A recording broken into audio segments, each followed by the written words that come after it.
Radio Fe Latina presenta A la Luz de la Palabra, un encuentro con el Evangelio del domingo. Miguel Carreras reflexiona y Fabián Gómez pregunta. Y juntos nos preparamos para la fiesta litúrgica.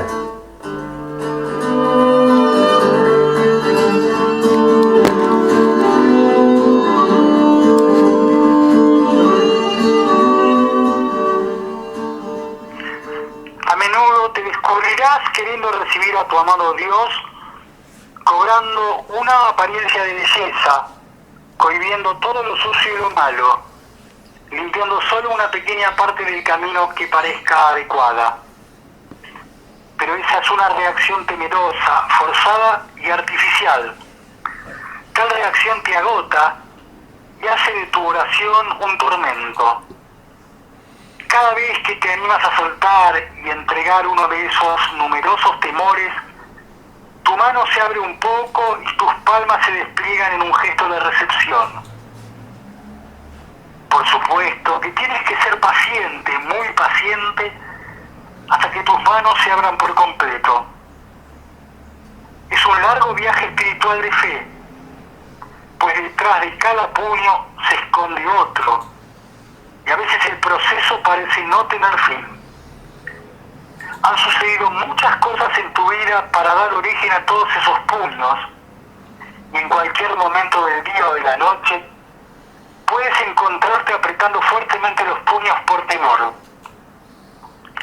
Tal vez alguien te diga, tienes que perdonarte, pero eso no es posible.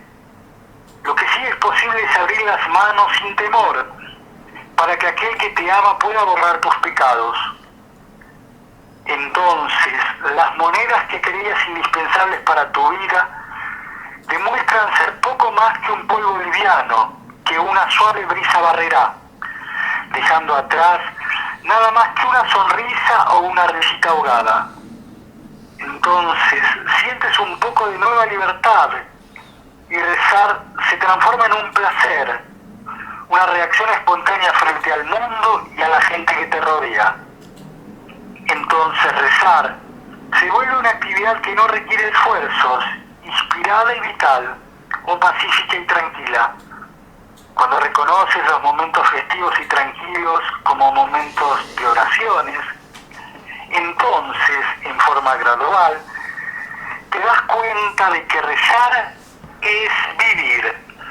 De esta manera, porque rezar es vivir, y creemos desde este modesto espacio, desde Radio Fe Latina, a la luz de la palabra, encontrarnos una vez más con el Dios de la vida, ese que trae vida, y vida en abundancia, y vida plena, desde su palabra que es vida frente a tanta muerte.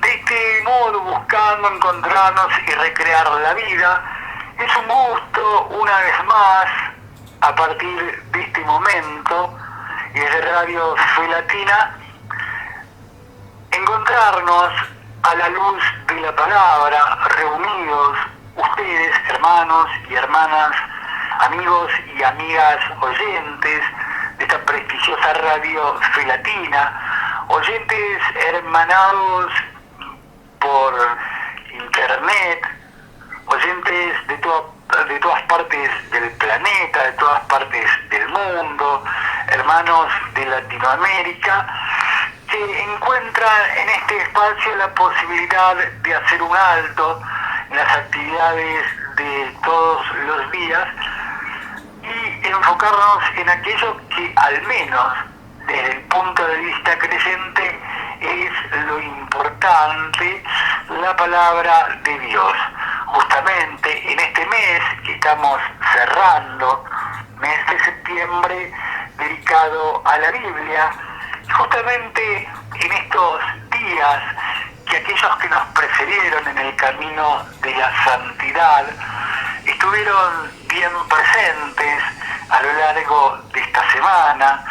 Recordemos, por tanto, por cierto, el 21, el día que comenzaba la primavera, tuvimos de tener presente a San Mateo Evangelista.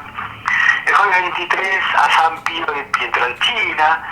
Este viernes 24 evocamos, recordamos y hacemos memoria y caminamos y rezamos a Nuestra Señora de la Merced, y este sábado 25 a María del Rosario de San Nicolás. Cuántas fiestas de santidad en nuestro calendario diario, en el calendario habitual, para honrar la memoria de aquellos que nos precedieron en la santidad y aquellos que tenemos que imitar en su ejemplo de entrega por y para los demás, de entrega al Señor. En esto estamos, y estamos completando este mes de septiembre. Nos está llamando el 26º domingo durante el año, domingo 26 de septiembre de este año 2021. Como decíamos, siempre es importante repetir aquellas cosas que al menos para nuestro ser creyente son fundantes, son fundamentales. Estamos cerrando el mes de la Biblia, y de la Biblia vamos a hablar precisamente de los textos que la liturgia nos está proponiendo para este domingo. En esta ocasión, el Evangelio según San Marcos, capítulo 9, versículos 38 al 48. Juan le dijo: Maestro, hemos visto a uno que expulsaba demonios en tu nombre y tratamos de impedírselo porque no es de los nuestros. Pero Jesús les dijo: no se lo impidan, porque nadie puede hacer un milagro en mi nombre y luego hablar mal de mí. El que no está contra nosotros está con nosotros. Les aseguro que no quedará sin recompensa el que les dé de beber un vaso de agua por el hecho de que ustedes pertenecen a Cristo. Si alguien llegara a escandalizar a uno de estos pequeños que creen en mí, sería preferible para él que le ataran al cuello una piedra de moler y lo arrojaran al mar. Si tu mano es para ti ocasión de pecado, córtala, porque más te vale entrar en la vida manco que ir con tus dos manos a la gehenna, al fuego inextinguible. Si tu pie es para ti ocasión de pecado, córtalo, porque más te vale entrar viciado en la vida que ser arrojado con tus dos pies a la gehenna. Si tu ojo es para ti ocasión de pecado, arráncalo, porque más te vale entrar con un solo ojo en el reino de Dios que ser arrojado con tus dos ojos a la gehenna, donde el gusano no muere y el fuego no se apaga. Esto que acabamos de compartir, esto es palabra de Dios, pertenece al Evangelio según San Marcos, capítulo 9, versículos 38 al 48, es el texto que la liturgia nos está proponiendo para este 26º domingo durante el año, domingo 26 de septiembre, cerrando el mes bíblico, el mes de la Biblia. Sobre este texto va a ser las consideraciones generosas, abundantes, semanales, que estamos esperando con ansiedad el señor Miguel Carreras. Miguel, una vez más, repetir, decir, admitir, aceptar que es un gusto reencontrarnos contigo en las reflexiones, con Silvia Patricia en la operación técnica, tan silenciosa, tan importante ella, y encontrarnos entonces en Radio Fe Latina para compartir un encuentro a la luz de la palabra. ¿Cómo va? Bienvenido. Va muy bien, Fabián, como de costumbre decimos, y tendría que repetir, robarte tus palabras. El gusto es compartido, sabemos, y qué gusto tenemos este pequeño equipo. Somos tres personas convocadas por la palabra del Señor, que amamos la palabra y que tratamos de que esta palabra se difunda, y es lo que estamos haciendo. Por manera que en este mes de la Biblia, nosotros consideramos la Biblia lo que se ha definido tantas veces. Decimos, la Biblia es el libro de la vida. La Biblia es vida. Es la palabra de Dios, sin duda es la palabra de Dios, sí. Es el libro más importante. Y vos sabés que desde el punto de vista, no queremos hacer alguien dijo alguna vez que hay 3 tipos de mentira, ¿no? La grande, la chica y la estadística. Y no queremos hacer estadísticas en torno a la venta que ha tenido y a las traducciones y a las versiones que ha tenido la Biblia a través de los siglos. Pero es el libro más vendido, es el libro más editado, más traducido. Es el libro de Dios. Y vos fíjate, dentro del mundo en el cual estamos y en el cual la palabra de Dios ha llegado a nosotros y ya la tenemos en nuestras manos. Ahora, por ejemplo, en este momento la estás leyendo. Sí, y en cualquier momento lo hacemos, ¿no es cierto? ¿De qué manera el poder de Dios se ha manifestado y de qué manera Dios se encarga de que su palabra llegue a todas las personas en el mundo, sin excepción, sin discriminación alguna? Todos somos delante de Dios iguales. Todos tenemos el mismo derecho a la vida porque Dios es el Dios de todos y para todos.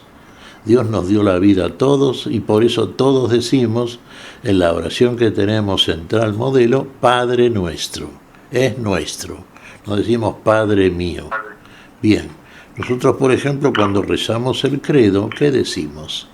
Creo en la iglesia que es una católica y apostólica. Es católica, es universal. Bueno, nosotros entonces tenemos también un criterio universal de la vida, porque así lo recibimos de parte de nuestro Dios, y así lo vivimos, si verdaderamente lo vivimos, y entonces por eso sostenemos y afirmamos tantas veces, y en este caso lo hacemos públicamente, todo hombre es mi hermano.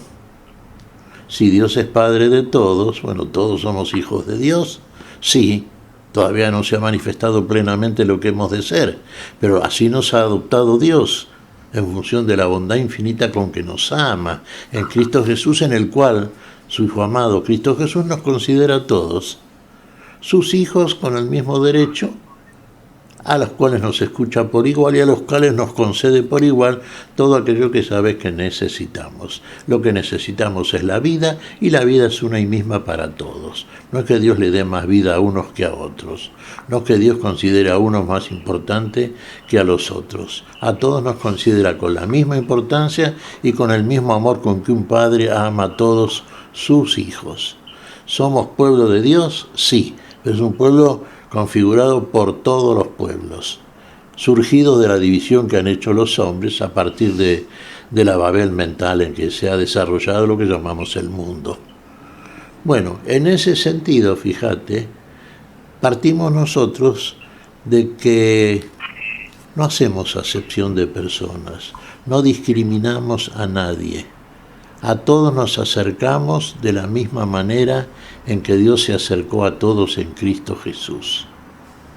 Entonces, si tomamos el ejemplo de lo que hizo el Señor en contra de la costumbre, llamémosle de alguna manera benigna social, del pueblo al cual vino, porque así estaba profetizado, el pueblo elegido en figura, el pueblo de Israel. En figura decimos porque Israel figuraba a todos los pueblos del mundo, porque era el pueblo de Dios. Y el pueblo de Dios, la Israel espiritual, somos todos los pueblos del mundo, unidos por un mismo espíritu, por una misma fe, por un mismo bautismo, por un mismo Dios y por un mismo Señor, unidos en el amor que es uno y mismo para todos.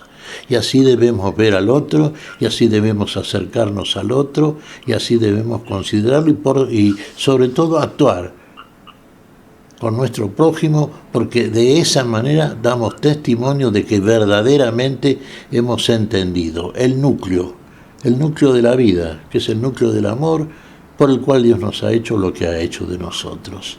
Finalmente lo veremos también nosotros en nosotros, sí, imagen y semejanza de Dios.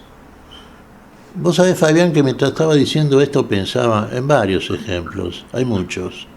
Fíjate vos, el pueblo de Israel consideraba indignos, impuros, inmundos a los otros pueblos. Tanto es así que un israelita no hablaba con un pagano, con un gentil. Mucho menos si... Entonces empezamos mal, Miguel, si el pueblo de Israel se creía con aires superiores por sobre el resto y los miraba desde la altura, de una altura que no era tal, sino precisada, sino prefabricada. Empezamos mal, digo, porque en tu generosa reflexión inicial vos hablaste de que, bueno, de que nosotros creemos e intentamos ver y vivir, lo cual es bastante difícil, esto está claro, aquella verdad que dice que todo hombre es mi hermano.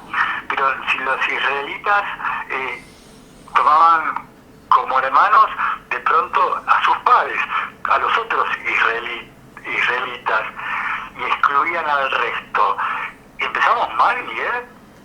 Empezamos muy mal, porque esa no es la idea inicial. La idea inicial es del Creador, del que hizo todas las cosas y todas las cosas para todos. Y la idea inicial es que habíamos dicho todo hombre es mi hermano. Cuando decimos hombre decimos varón y mujer, ¿no es cierto? Somos hermanos, somos procedentes de un mismo Padre, que a su vez es un Dios, es el mismo Dios, hay un solo Dios, y es el mismo Dios para todos, y es Dios porque es para todos. ¿Te das cuenta? No vino un Dios para un solo pueblo o para una sola persona. Y yendo un poquito más allá, o diríamos más acá, en el seno de la misma palabra escrita, vemos que el primer hombre a la cual, por lo menos en el cual explícitamente Dios hace una elección y una promesa, no por el mérito de ese hombre, lo hemos dicho muchas veces, sino por algo que manifestó ese hombre y que procede de Dios también, lo que llamamos fe, el creer sin ver. Creyó este hombre, que sería a la luz de lo que podríamos considerar en este momento, teniendo la explicación del fenómeno, lo que ocurría en el tiempo en que existía, sigue existiendo, afortunadamente, a Israel como pueblo, pero en el tiempo en que Israel tenía la ley y todo que estaba fuera de Israel era de otro pueblo, era gentil, era pagano, se consideraba por parte de los israelitas aquel que debiera ser excluido de la relación inmediata y llamarle de la hermandad con el otro, ¿no es cierto? Abraham era un gentil, Abraham no era israelita. Habría nacido en una ciudad de Caldea, en Ur de los caldeos. Y sin embargo es el padre de la fe según la carne. Como hombre es el padre, es aquel por el cual Dios formula una promesa, por la cual promete la salvación y la vida para todo el género humano. Y dice que en la descendencia de este Abraham, no israelita, que vivió antes que Moisés, es anterior a la ley de Moisés, en la descendencia Abraham no tenía un hijo, Dios se lo iba a dar. Por el poder de Dios iba a tenerlo Abraham con su mujer Sara, que era una mujer anciana y estéril. En ese hijo, en esa descendencia, serían bendecidos, en el nombre de ese hijo, serían bendecidos todos los pueblos de la tierra, todos los pueblos de la tierra. Cuando nuestro Señor Jesucristo envía a aquellos a los cuales elige y los cuales son meritorios delante de Él, por la fe que manifiestan en Él, por el seguimiento que hacen, vienen de la multitud, se acercan y finalmente son los que más de cerca lo siguen, porque son los que más creen en Él. A esto los envía, a esto los elige, y a estos ¿a dónde los envía? A que hagan fruto de toda esa enseñanza que les ha dejado para la vida, a todos los pueblos de la tierra, que no hagan excepción, a este sí, a este no, este sí, aquel no, no, a todos. Si usted está excluyendo a alguien, ¿sí? No, que es interesante la marcación que hiciste del todos, que ese todos, ¿sí?, debería interpelarnos, o nos tiene que interpelar a nosotros también, ¿no? Digo, porque Cristo no hace acepción de personas. Y todos es todos, ¿sí? No vos sí, vos no, aquel sí y el otro no, ¿sí? Esto me parece que ha sido casi una misión imposible para el humano creyente, poder encarnarlo y poder vivirlo. Sí, a las pruebas me remito. Cómo miramos cuando miramos al otro y no lo hacemos con ojos de hermanos, ¿sí? Así es. Nuestro Señor vino para todos a hacer la salvación por todos y para todos. Fíjate vos cuántos ejemplos hay. Jesús violando, por así decirlo, entre comillas, conforme al concepto de aquellos que se decían conocedores a fondo de la ley y la aplicaban de una manera singular, porque en realidad no la entendían tampoco, no la entendían según el espíritu, sino conforme a una letra que leían de esa manera, ingenuamente se podría decir. Sí, lo vemos a Jesús hablando con la mujer samaritana. Un hombre hablando con una mujer en la calle. Y samaritana. Por favor, tocando a un leproso. Yendo a la casa de un centurión. ¿Pero qué es esto? ¿Qué hace este hombre? No cabe duda que conforme al criterio farisaico era Jesús violador sistemático de la ley que había mandado Moisés celebrar a su pueblo. No, al contrario, estaba cumpliendo la ley. La única ley de la vida, la única ley por la cual en su cumplimiento está la vida. Y es la ley del amor, no hay otra manera. El que invente a otra cosa está ya discriminando, porque no hay otra cosa tampoco. El que me dice que hay 2, 3, 4, 5 dioses está inventando. Porque la característica de Dios es la singularidad. Hay un solo Dios. Por eso se llama Dios. Y entonces también decimos que hay un solo Dios y podemos agregar esto. Y hay un solo mediador. Un solo mediador entre Dios y los hombres. ¿Quién es ese mediador? El hombre Jesucristo. ¿Qué hace ese hombre? Dios como si fuera hombre, Dios hombre. Dios como Dios tiene todo el poder, ¿no? Es todopoderoso. Tiene todo el conocimiento.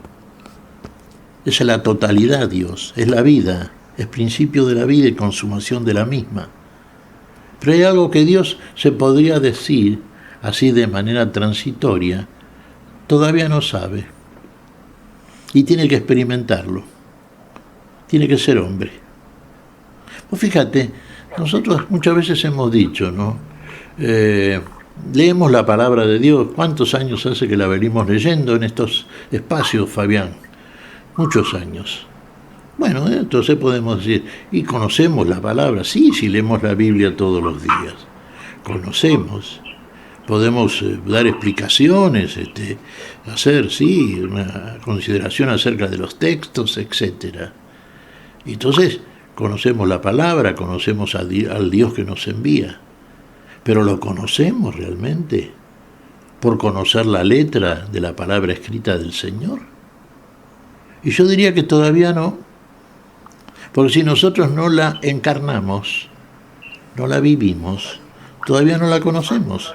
Y entonces no conocemos a Dios, ni reconocemos al enviado de Dios. Y la vida es eso precisamente. Y lo dice precisamente el enviado. Lo dice el Dios hecho hombre. La vida eterna es que te conozcan a ti, el único Dios, y a tu enviado, Jesucristo. ¿Cómo lo podemos conocer? Como Dios nos conoce a nosotros. ¿Cómo?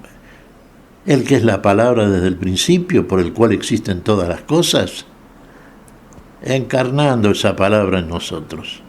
Encarnando la palabra, el Verbo se hizo carne. Por eso viene a nosotros. Por eso es el único mediador, por el cual, por el cual llegamos a Dios, conociendo a Dios, sabiendo a dónde vamos, sabiendo del cual Dios estamos hablando. Podemos dar testimonio, somos testigo y testimonio. Y en ese sentido, creemos en una iglesia que es santa y católica, y apostólica, y apostólica. De eso hablamos, de eso que hemos visto, de lo que sabemos hablamos, pero de lo que hemos visto damos testimonio. Somos discípulos, sí, pero somos misioneros y finalmente testigos también. Esta palabra que portamos, este Dios que está en nosotros, es todo aquel tesoro, aquella riqueza que llevamos, y lo llevamos a todos los rincones de la tierra. No importa el país que sea, la raza que sea, eso es lo que no tiene ninguna importancia. Para nosotros no hay divisiones. Es el hombre creado imagen y semejanza de Dios y por Dios. Varón y mujer, la misma dignidad, los mismos derechos, y el derecho que tienen todos, el mismo, definitivo, mayor, la vida. Para eso nos hizo Dios. Esto es lo que estamos y de lo cual estamos hablando y conversando. Nuestra conversación es en los cielos. En los cielos quiere decir en Dios, con la palabra de Dios y con el testimonio de Jesús, obrando como hizo Dios en el cuerpo de su carne, en Cristo Jesús. Este es el testimonio.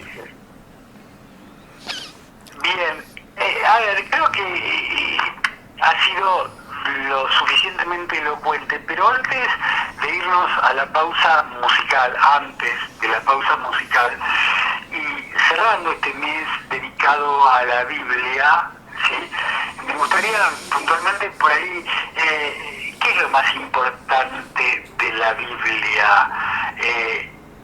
¿Qué es lo fundamental, lo nodal de la Biblia? Miguel, si vos lo tuvieras que resumir como para dejarnos esa idea fuerza al finalizar este mes que se le ha dedicado a la Biblia, ¿cuál es lo central, lo nodal? Yo diría, fíjate vos, un poco improvisando en este momento, ¿no es cierto? Decimos la Biblia es la palabra de Dios, la Biblia es el libro de la vida, la Biblia es la vida, vamos aumentando. Bueno, ¿qué es la Biblia? ¿Qué es la Biblia para nosotros? La Biblia para nosotros es la vida que Dios nos comunica por su palabra escrita. Así la recibimos, así llega a nosotros.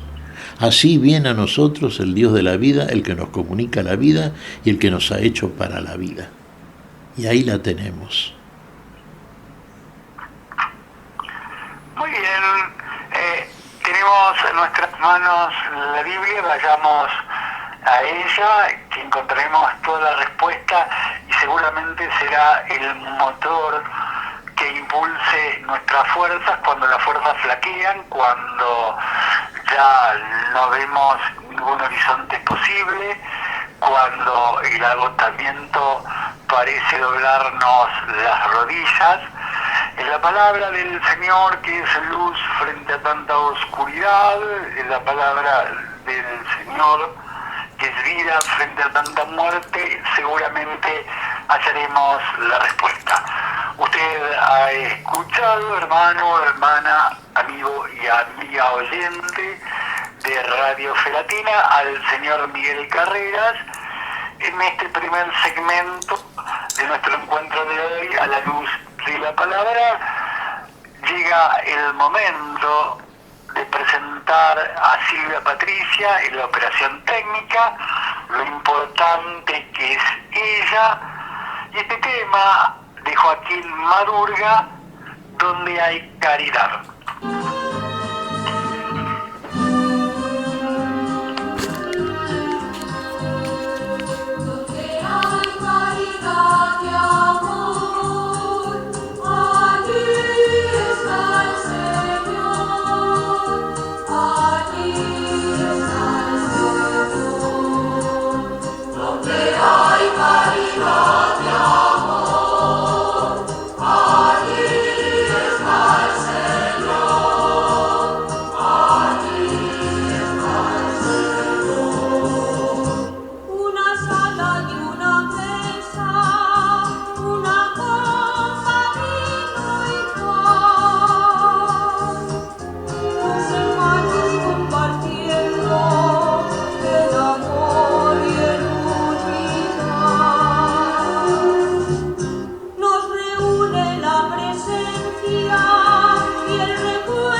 mañana en este nuestro encuentro semanal a la luz de la palabra.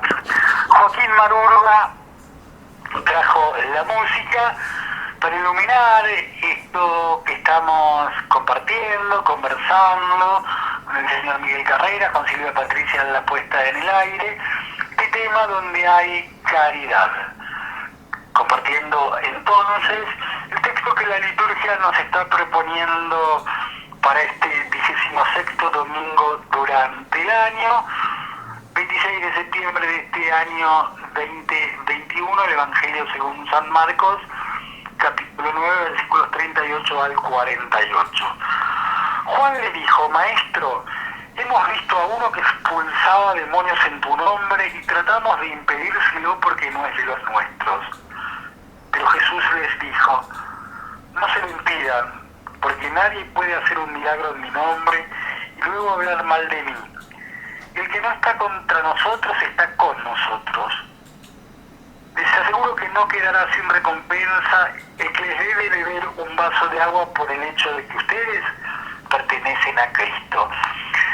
¿De qué estaba hablando Jesús cuando hablaba de esto que menciona Marcos?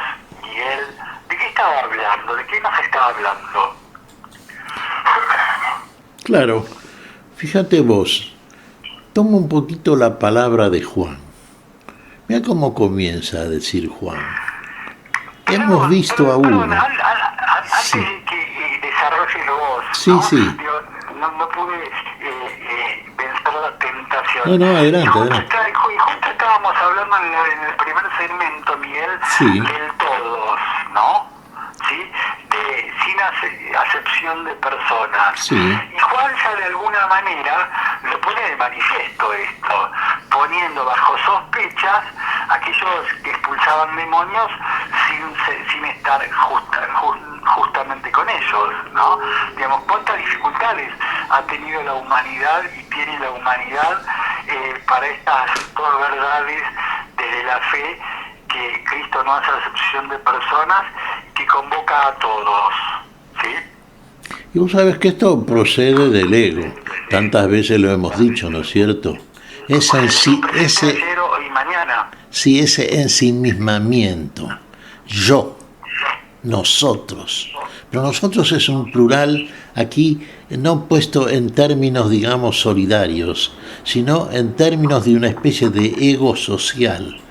Un ego, digamos, que se multiplica en función de su propia característica y estructura. El ego, el que no ve más allá de sí propio porque todo es propio. Hemos visto a uno, dice San Juan. San Juan era israelita, el apóstol Juan. Fue el que recibió la revelación en el Apocalipsis de parte del Señor, el último de los apóstoles en morir.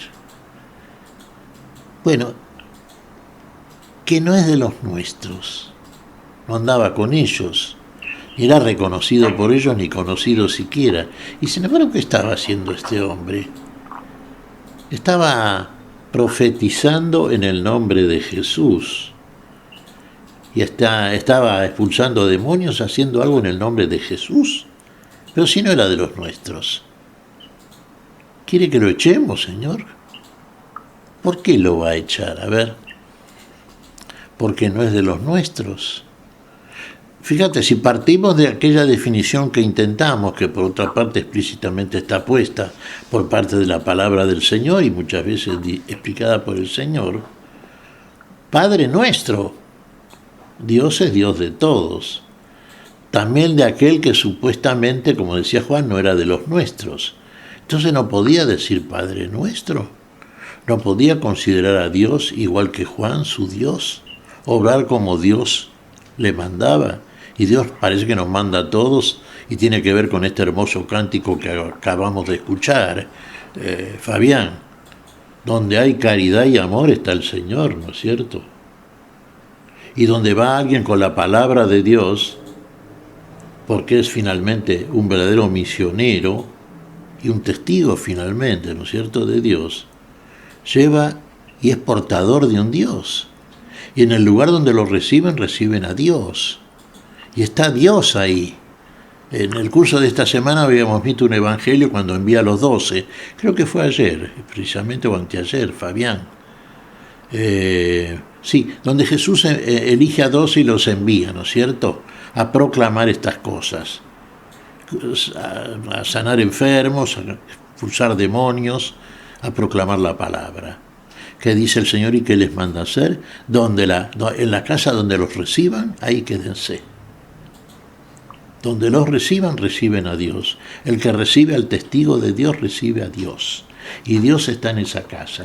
Y la casa de Dios somos nosotros. Es un corazón abierto a la presencia de Dios.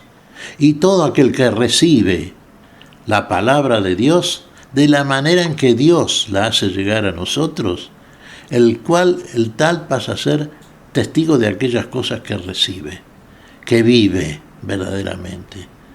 Ahora, ¿por qué vamos a suponer, como lo hizo Juan, que este hombre que estaba hablando, y estaba hablando a favor de Jesús, estaba proclamando el nombre de Jesús, estaba haciendo una señal en nombre de Jesús? ¿De dónde le venía ese poder entonces?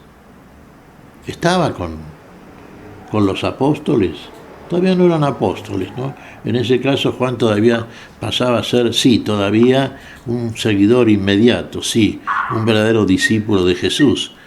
Después aclaramos por qué decimos esto, Fabián, pero todavía no había sido enviado. Había sido enviado de alguna manera, experiencialmente, recién comentamos, cuando envía a los 12, ¿no es cierto?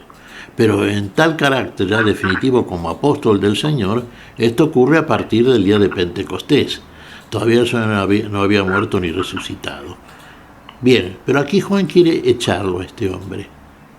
Entonces está discriminando personas. No es de los nuestros. El que no está contra nosotros, está con nosotros, dice el Señor. Este hombre no estaba hablando mal de Jesús. No estaba profetizando, hablando, tratando de persuadir en contra de Jesús de Nazaret como si fuera un impostor, como si fuera un falso profeta, como hacían los fariseos, por ejemplo, escribas y hombres religiosos del tiempo de Jesús. Estaba siguiendo al Señor. Ahora uno diría, sí, pero ¿y quién lo envió? ¿Porque conocía a Jesús? Sí. Si estaba proclamando la palabra, lo había enviado el Señor. ¿De qué manera lo había hecho? Vos sabés que si no robo demasiado tiempo, traigo a colación un ejemplo absoluto de la misma escritura, Fabián. Por ejemplo, fíjate, San Pablo, antes de su conversión, había sido, como Saulo de Tarso, un perseguidor de la iglesia de Cristo y del nombre de Cristo. Y de pronto, curiosamente, se encuentran los apóstoles, miembros de la iglesia cristiana, con que el tal Saulo de Tarso está proclamando el nombre de Jesús. El que era el gran perseguidor, de pronto es el gran testigo de Jesús. Y no le creen, muchos no le creen. ¿Cómo? Este perseguía a la iglesia y ahora habla en nombre de la iglesia. Entonces lo tomaban por un falso profeta, un falso apóstol. ¿Y quién lo había ordenado a Pablo? ¿Quién lo había enviado? ¿Quién se le había revelado? ¿Quién lo había designado como apóstol de los pueblos? El mismo Dios. ¿Y de qué manera lo hizo? Y de una manera secreta, que llegó a Pablo. Y Pablo lo recibió, y lo recibió como Jesús, el Señor, se lo envió. Y era apóstol. Este hombre del cual por lo menos San Juan desconfía y quiere echarlo. Eso es tomar de una manera muy imprudente, y esto lo hacemos muchas veces también, porque muchas veces criticamos a muchas personas. Y muchas veces preguntamos, ¿es católico? Ah, si no es católico, no. Parece que estuviera endemoniado si no es católico, entonces. Ponele que sea de otro credo religioso o de ningún credo religioso. Inclusive aunque sea ateo, no le interese el hecho religioso, pero de pronto dice y hace cosas interesantes. De pronto da de comer al hambriento, da de beber al sediento. ¿Eso no es un testimonio de una acción que procede de alguien que siente aquello que decía la canción que escuchamos? Donde hay caridad y amor está el Señor. Y bueno, ¿por qué no valoramos también al otro en su testimonio, en su gesto exterior? Si parte de un acto interior, eso parte de un corazón. Tenemos que ser muy prudentes, no sectarios. No tenemos que refugiarnos en un ego social como muchas veces tenemos, entonces defendemos el grupo al cual pertenecemos y muchas veces luchamos y tratamos de combatir al otro que no pertenece a nuestro grupo como si fuera un enemigo. Y probablemente no sea un enemigo o no lo es definitivamente. Y quizá luche por ideales similares. Desde la manera en que lo recibió, que lo entendió, pero importante es esto, cómo lo obra y qué efecto tiene aquello que hace. ¿Tiene el efecto propio de la vida de aquel que a través de aquello que hace, como miembro de una vida, resulta testigo de esa vida, procede como tal, y el efecto que genera en el otro y en los otros es para la vida? Respetemos siempre. No quiere decir que con eso seamos insensibles, ingenuos y dejemos pasar por alto cosas que son abiertamente insultantes, combativas y tratando muchas veces también de, combatir contra aquellos que verdaderamente son testigos, miembros de la verdad y luchan por la verdad. Pero ojo, no hagamos proselitismo también, ¿no? No resultemos finalmente ser en el mundo aquellos que luchan por sumar miembros al grupo al cual pertenecen, al grupo cristiano, y prescindamos de dar el ejemplo, dar la palabra y el ejemplo a través de una conducta propia del que verdaderamente esa palabra la vive y consecuentemente la conoce como debe conocerla. Seamos prudentes en los juicios y sobre todo no juzguemos. Hablando de prudencia en el juicio, seamos prudentes. Quitemos la palabra juicio. Y muchas veces no nos juzguemos ni siquiera a nosotros mismos, mucho menos al otro. El juicio le pertenece al Señor. Y en último análisis, como nos dice el Señor, la palabra, yo no juzgo a nadie, nos dijo el Señor. La palabra que les he dado los juzgará en el último día. No vine a condenar, no vine a juzgar, sino a salvar. Y el Señor vino a sanar y salvar. Y es lo que hacen todos nosotros. Entonces, no juzguemos. Este no es de los nuestros. No, este no. Este está contra nosotros. ¿Cuánto nos cuesta asumir y aceptar y vivir y creer esto que dice Jesús, y el que no está contra nosotros, está con nosotros? Qué difícil que se nos ha hecho esto, ¿sí, Miguel? Y es muy difícil, sí, porque fíjate vos que entendemos muchas veces la vida, y esto es propio del ego también, Fabián, es el ego, mira, siempre uno cuida su propia quintita, que no le toquen lo suyo, esto es mío, esto es nuestro, lo dice en función social, digamos, en función social del grupo al cual se pertenece, que de por sí ya, al ser un grupo, pierde la universalidad propia de aquello que solamente pertenece al Señor, que es en definitiva el universo, el cual construye el mismo Dios desde el principio. Porque Dios es autor de todo, y es el autor de todos y para todos. Murió y resucitó por todos en Cristo Jesús. No por algunos sí, por otros no. Entonces, para todos, Dios en Cristo Jesús tiene la misma salvación. Y el que no entiende esto, entonces, todavía está discriminando, todavía se aparta de algunos como si fueran leprosos, ¿no? Como si fueran opositores a la verdad revelada. Andemos con cuidado, porque nosotros mismos, Fabián, muchas veces desconocemos bastantes cosas y a veces desconocemos más de lo que sabemos.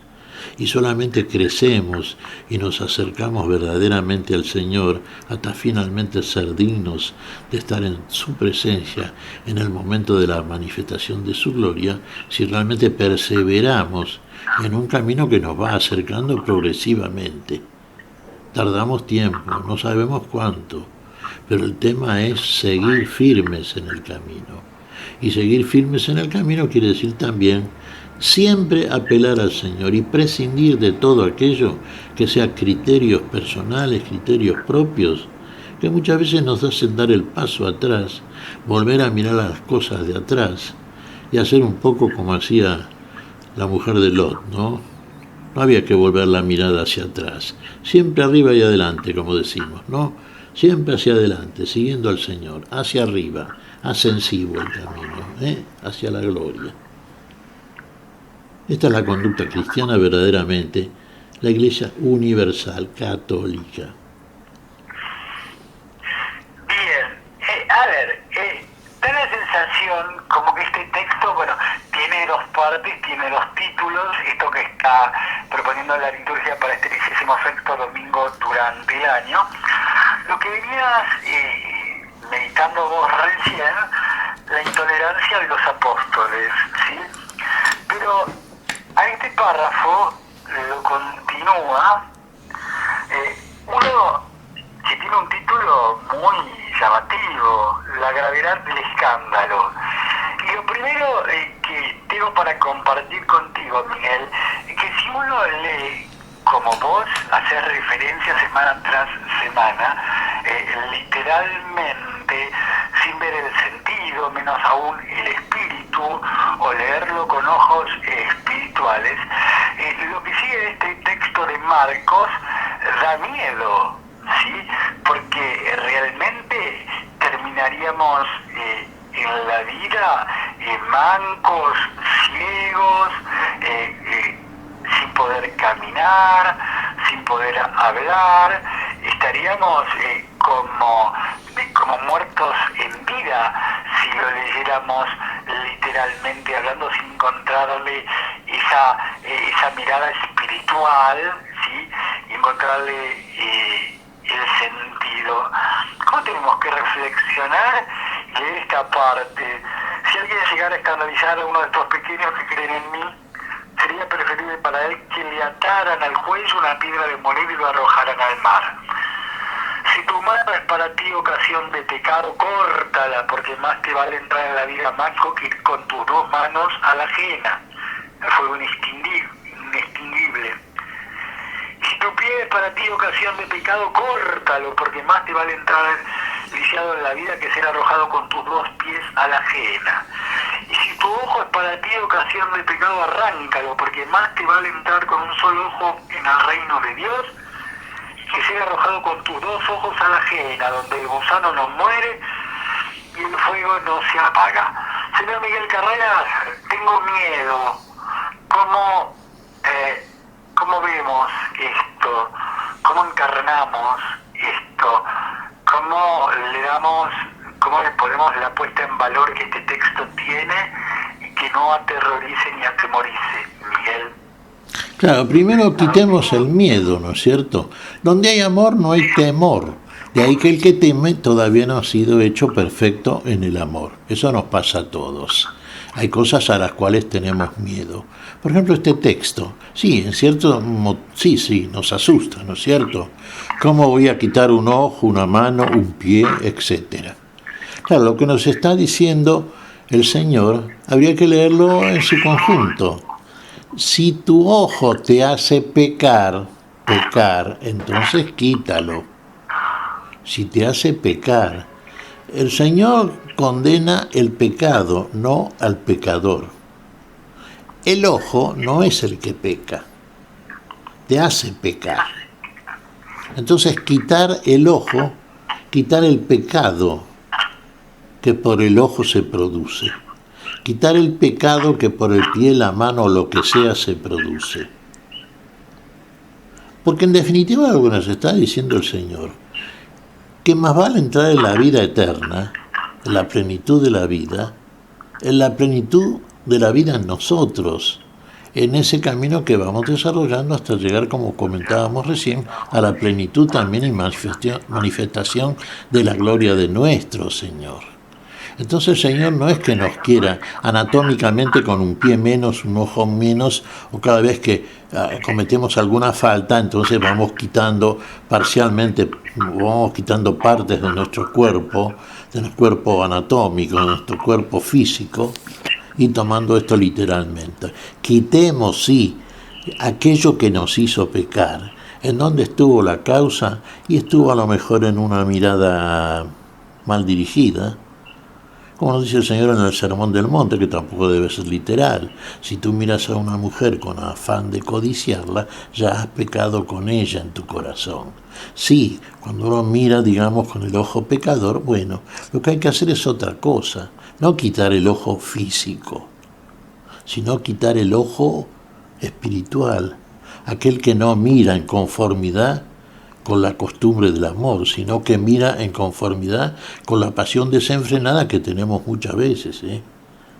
Asimismo, si cualquiera de nuestros miembros de nuestro cuerpo mortal, es motivo, y lo es frecuentemente, Fabián, de la comisión de una falta, bueno, quitémoslo, pero no literalmente. No vayamos al cirujano para que nos vaya mutilando progresivamente, no. Quitemos esa causa de pecado que está en nosotros y que tiene que ver ilustrativamente con lo que nos dice aquí el Señor. Él quiere decir, quitemos de nosotros todo aquello que en nosotros y procediendo de nosotros nos lleva a la comisión del pecado. Y quitarlo, ¿cómo se lo hace? Y se lo hace con el único instrumento que disponemos, que es el instrumento que Dios nos suministra. Se los hace con la caridad, con el amor, con la consideración del otro, con el otro es mi hermano. Cualquiera que reciba a uno de estos pequeños, cualquiera que le dé un vaso de agua, con ese solo gesto ya merece la recompensa por parte del Señor. Recibamos a todos, a los pequeños, a todos aquellos a los cuales desestimamos a veces, y a veces muchas veces, en principio, porque lo depreciamos, no lo consideramos igual al otro, y entonces tenemos de pronto un juicio a priorístico que hace que marginemos, que hace que nos separemos y perdamos la catolicidad del gesto que debe ser para ser lo suficientemente cristianamente atractivo, para vincularnos desde el amor ya con el otro en la cercanía característica del hombre cristiano junto con la alegría y el entusiasmo. Todo lo que sea un impedimento. El Señor nos dice, por ejemplo, algunas cosas que son aparentemente también dignas de consideración y de reflexión muy profunda. El que no deja padre, madre, hijos, hija, no.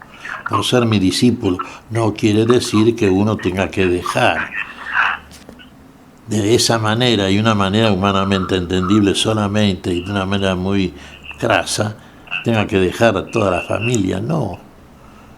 Usted deje todo aquello que sea un impedimento para su acercamiento y seguimiento progresivo y fiable, fiel siempre al Señor que lo guía a la plenitud. Y aquí en este caso, el ejemplo que menciona aquí el escritor, Jesús lo dice, ¿no es cierto?, está mostrando hasta qué punto, ¿no es cierto?, hay que quitar de nosotros todo aquello que es causa del pecado, que eso sí nos separa, nos aparta de Dios.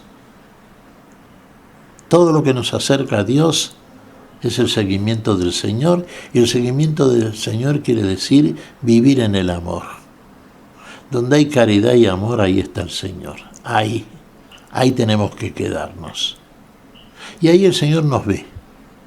Y ahí el Señor ve a todos. Lo que no vemos nosotros, por eso discriminamos. Como no veía Juan a este que profetizaba en el nombre de Jesús. Como no veían, en una lectura que te sugiero, si tenemos tiempo, Fabián, podías leer, que pertenece al Antiguo Testamento, es el libro de los Números. Un caso similar al que estamos viendo en el Evangelio, que acontece y donde el protagonista es Moisés, precisamente, ¿no? Figura del Señor. Lo compartimos brevemente antes de despedirnos. Moisés salió a comunicar al pueblo las palabras del Señor. Luego reunió a 70 hombres entre los ancianos del pueblo y los hizo poner de pie alrededor de la carpa.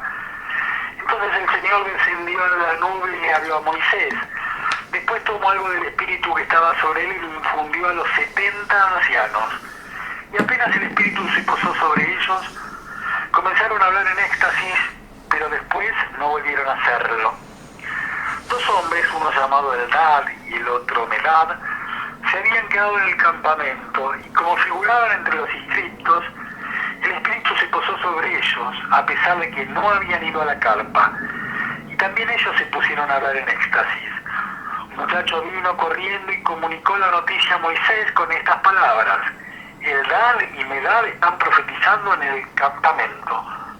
Josué, hijo de Nun, que de su juventud era ayudante de Moisés, intervino diciendo: Moisés, Señor mío, no se lo permitas. Pero Moisés le respondió: ¿acaso estás celoso a causa de mí?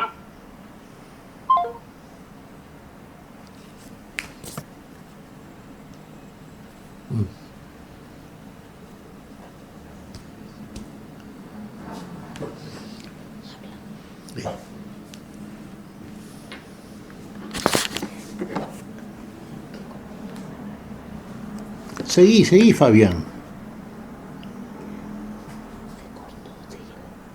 Se cortó, Fabián.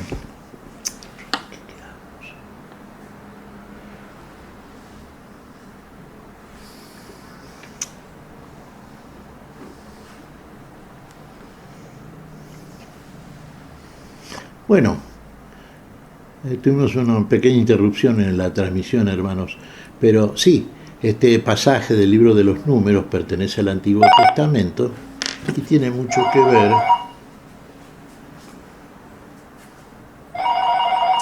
¿Dónde está el teléfono?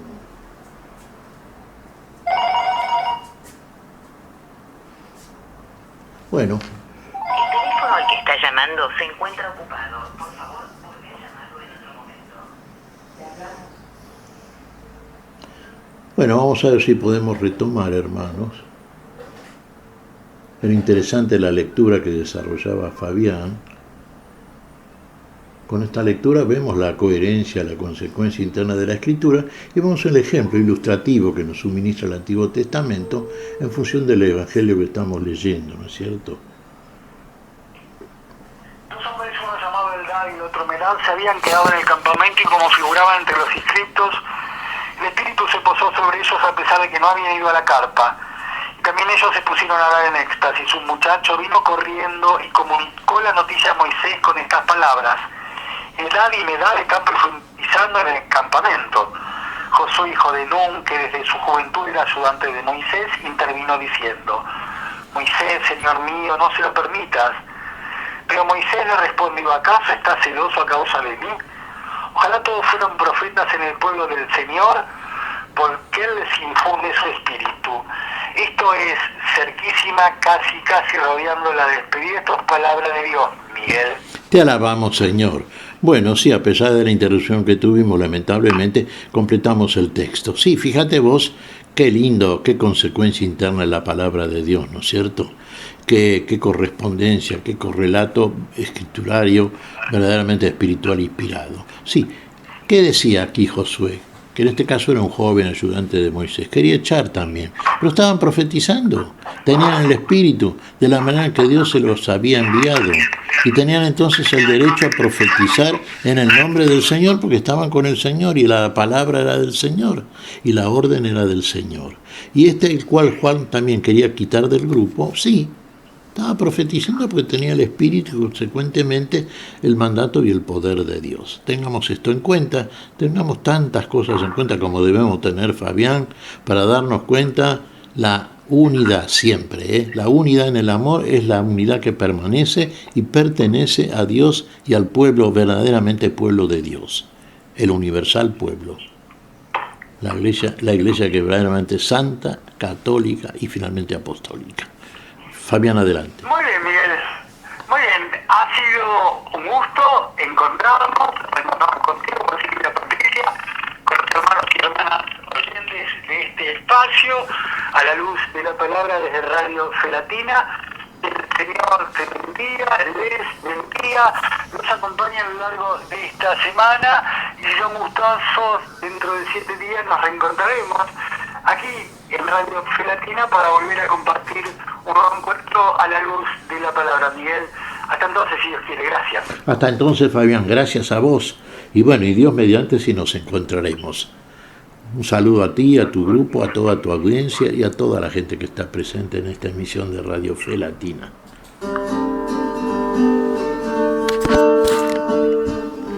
Hemos compartido hasta aquí a la luz de la palabra. Será hasta nuestro próximo encuentro, siempre por Radio Fe Latina.